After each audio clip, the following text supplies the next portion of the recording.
से ही जो भी अदालत का निर्णय रहा है वो आदेश को उन्होंने माना है। अब बात रही लालू जी की सजा को लेकर के, तो इसको लेकर के हमने पहले भी कहा कि ये विशेष अदालत है, सीबीआई की अदालत है और ये this is not the last judgement, ये कोई अंतिम फैसला नहीं है। इसके ऊपर जो जुडिशियल स्ट्रक्चर जो होता है, हाई कोर्ट होता है, सुप्रीम कोर्ट होता है, हम लोग लगातार इस बात को हम लोगों ने हाई कोर्ट में भी चैलेंज किया है और मुझे पूर्ण विश्वास है कि निचली अदालत का जो फैसला है हाई कोर्ट में बदल जाएगा, लालू जी के पक्ष में ये फैसला आएगा।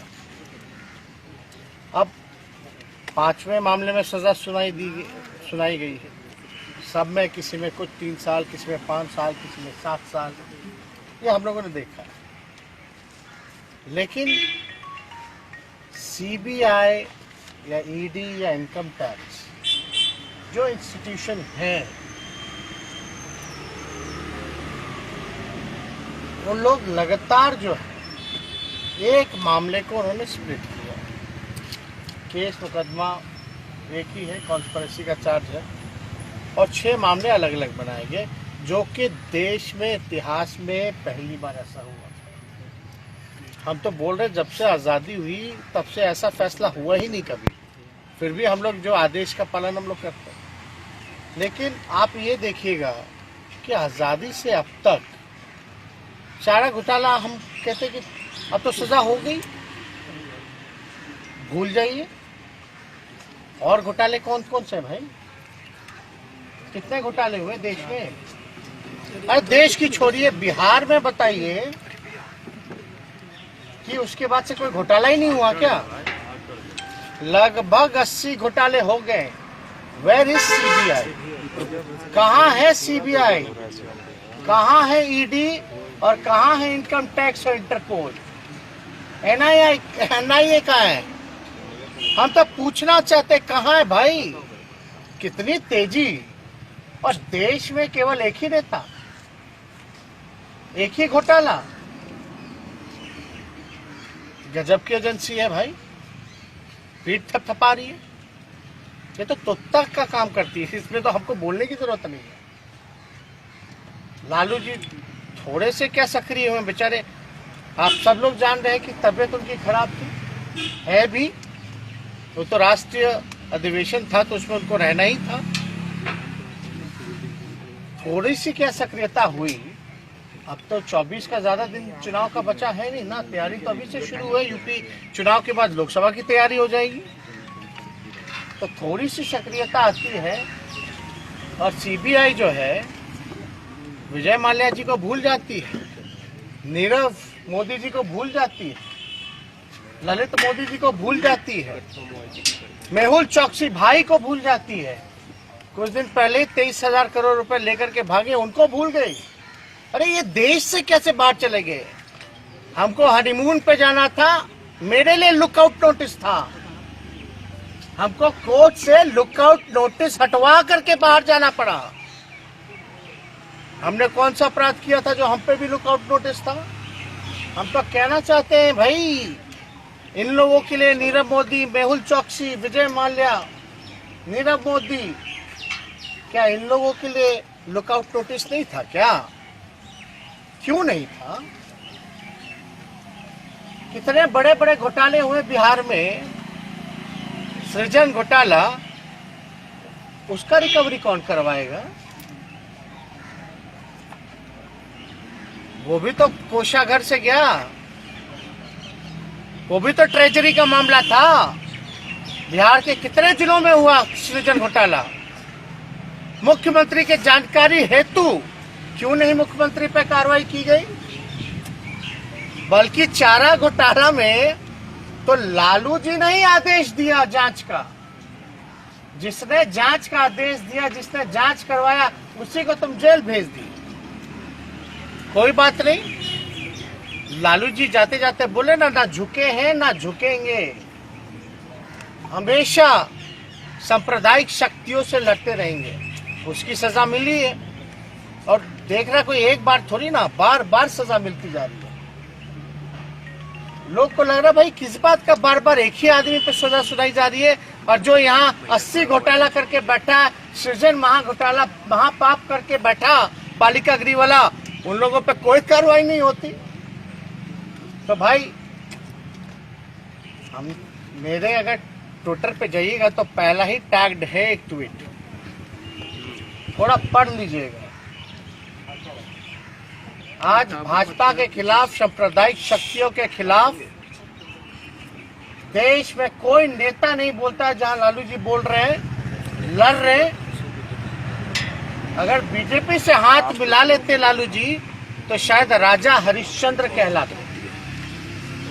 आज भाजपा और आरएसएस इन लोगों से लड़ाई लड़ रहे हैं तो भाई सजा काट रहे हैं।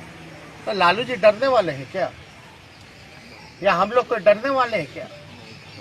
लालू जी का साथ जो हो रहा है देश की जनता और बिहार की जनता देख रही है।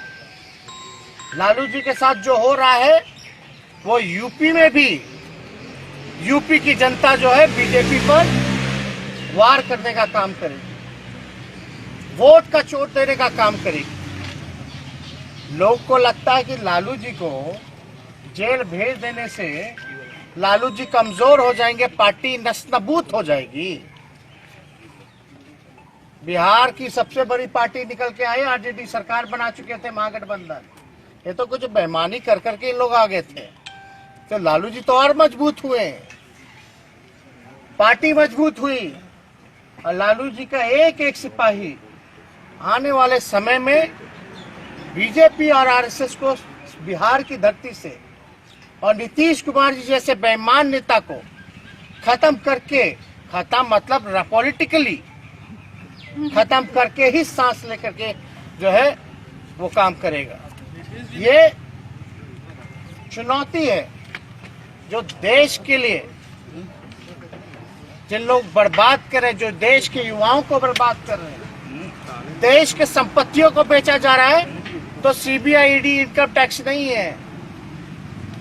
रेल बेच दिया, सेल बेच दिया, एयर इंडिया बेच दिया, LIC बेच दिया, इंडियन ऑयल, भारत पेट्रोलियम सब बेच दिया, लेकिन चार्जशीट हम लोगों पर।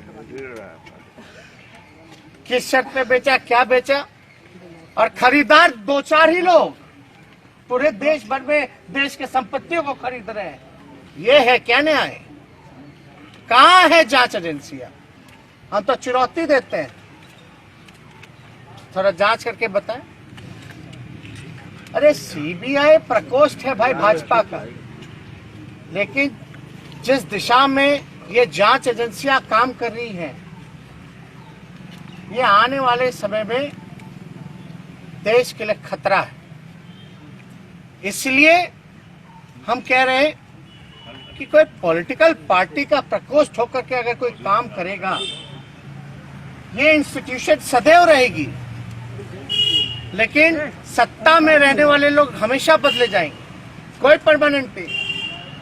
अगर इसी हिसाब से दुरुपयोग होता रहा इस तरह की जांच एजेंसियों का, तो बुरा प्रभाव, और जो लोग न्याय के लिए, देश में जनता जो न्याय के लिए जो लोग लड़ते हैं, उनको न्याय नहीं मिलेगा। ये देश के लिए बहुत बड़ा खतरा है। और हमने पूर्व में भी कहा, आज सर्वे करवा लो, आप लोग सर्वे करवा लीजिए। देश के जेलों में सबसे ज्यादा गरीब लोग जेल में बंद हैं, गरीब। और लालू जी गरीबों के नेता हैं। और कोई जेल नहीं जाएगा, सबको अक्यूटल हो जाएगा, सबको जो है छोड़ दिया जाएगा। और हमने तो महाराष्ट्र में, अब कोई बीजेपी का अगर कोई भाषण एड़ी के चोटी पे करता है, सीबीआई है, ई है, वो है, थोड़ा हमसे मिलवा दीजिएगा, उनसे पूछिएगा कि महाराष्ट्र में क्या हुआ था भैया। जो डिप्टी चीफ मिनिस्टर है पवार साहब, जब बीजेपी गए डिप्टी सीएम बनाया गया तो सीबीआई ने सारे केस वापस कर दिए। याद कीजिएगा वाक्य, सारे केस वापस कर दिए। जब सारा केस खत्म हो गया तो पवार साहब वापस एनसीपी में आ गए, जो शरद जी के भतीजे हैं। जब वापस आए तो दोबारा ईडी और सीबीआई के छापे और रेड पड़ने लग गए। यही है जांच एजेंसियां क्या?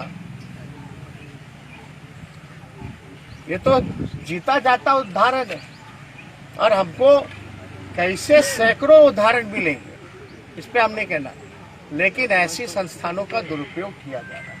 नीतीश कुमार कह रहे थे कि जो लोग शिकायत करता थे, जो लोग पिटीटर थे, आज तो वही है ना, उनसे क्यों नहीं पूछते? क्या चीज? आप लोगों ने शिकायत किया अगर लालू यादव के खिलाफ, वो लोग आपके साथ। कौन? नीतीश जी बता रहे हैं। नीतीश जी थोड़ा सृजन के बारे में बताइए। I have no interest. Bihar की जनता और देश की जनता को रुचि इस मामले में नहीं है कि चारा घोटाले में नीतीश जी की प्रक्रिया क्या है। बिहार की जनता और देश की जनता का इंटरेस्ट इसमें है कि आपके रहते 80 घोटाले हुए, आज तक कोई अधिकारी मंत्री या आप पे क्यों नहीं कार्रवाई की गई? सृजन मामले में क्यों नहीं कार्रवाई की गई? सीएजी का रिपोर्ट उठा के देख लीजिए आप सब लोग। 2 लाख करोड़ का हिसाब कहाँ है मुख्यमंत्री जी बताइए? 2 लाख करोड़ का इंटरेस्ट इसमें है। और नीतीश जी को बताना, हम देखिए बड़े हैं, मुख्यमंत्री हैं चोर दरवाजे के, तो हम इतना ही उनको कहेंगे कि चारा घोटाला में आप तो मत ही बोलिए।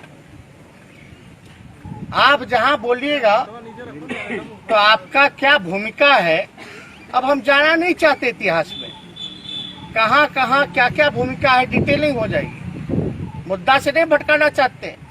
नीतीश जी सृजन पे आइए, 80 घोटाले पे आइए, इस पे क्यों नहीं बोलते? 2 लाख करोड़ रुपया सीएजी रिपोर्ट में आया, कोई हिसाब किताब नहीं है, ये इंटरेस्ट नहीं है। चारा घोटाला कितना हजार करोड़ का, ये 2 लाख करोड़ रुपया कहाँ गया भाई? और चारा घोटाला में बताइए कि लालू जी ने ही आदेश दिया था कि नहीं दिया था? दिया था कि नहीं दिया था जांच का? तो जो दोषी है वो जांच करवाएगा, वो भी सीबीआई से। ये सब लोग जानते हैं।